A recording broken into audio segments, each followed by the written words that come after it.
low back pain, this tingling in the arm, to decompress today, unlock this low back, hopefully feel a little bit better range of motion in there, a little bit of relaxation. Let it just relax.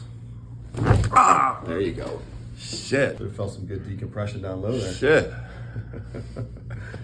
Felt some good movement through that low back?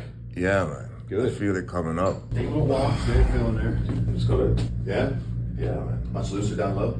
Yeah. We just decompress, we unlock all the spine, let the muscles just relax. So we still might have a little bit of inflammation in the low back, but the joints have to move for that inflammation to work its way out.